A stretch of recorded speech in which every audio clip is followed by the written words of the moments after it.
Thank you very much for joining me for this session of Dr. Plotzker's Mind. Since the pandemic, I've been getting some subscriptions,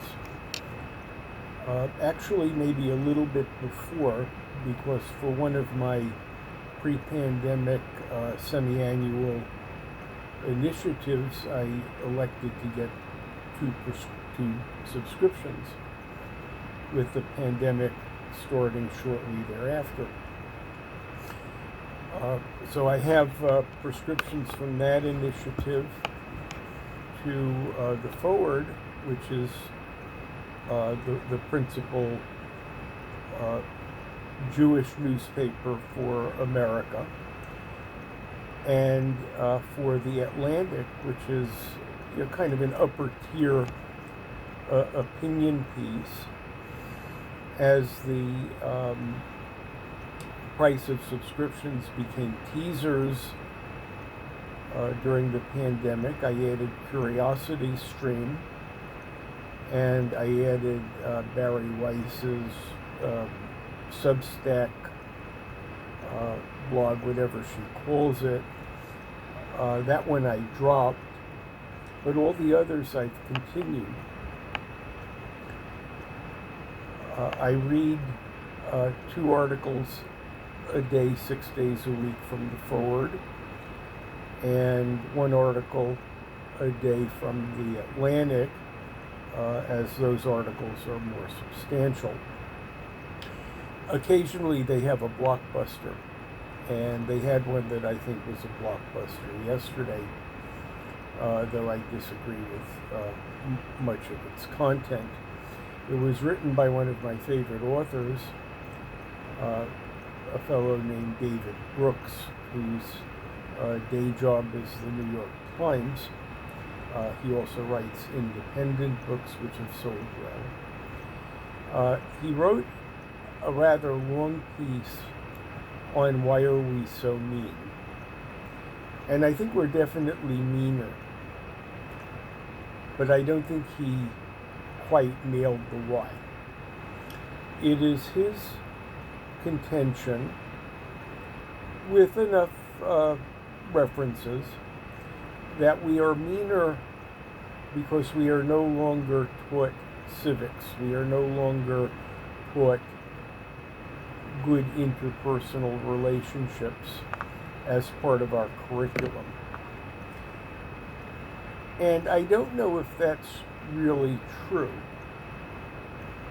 Remember the etiquette books, what to wear, who to greet, they go back 100 years.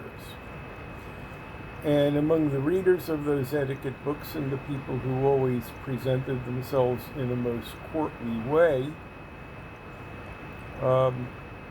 were quite a large number of racists and egomaniacs who would always appear dapper, would always shake your hand if yours was one of the hands worth shaking, and do some really dastardly things amid a veneer of refinement.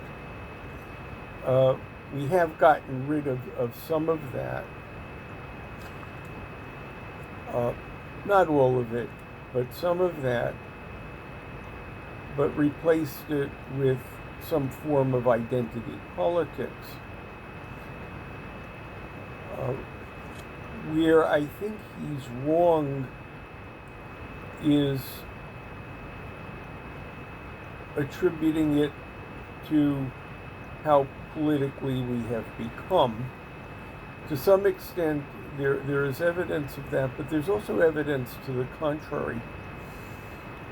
Many of us work in large organizations that have thousands of people trying to do a common mission, and for the most part, if you work at a medical center, you take decent care of people. If you work at a high-tech industry or an international conglomerate,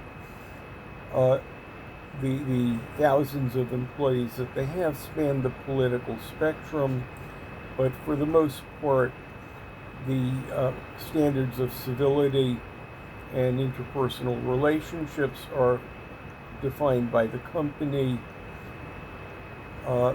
almost always to the exclusion of the racism and sexism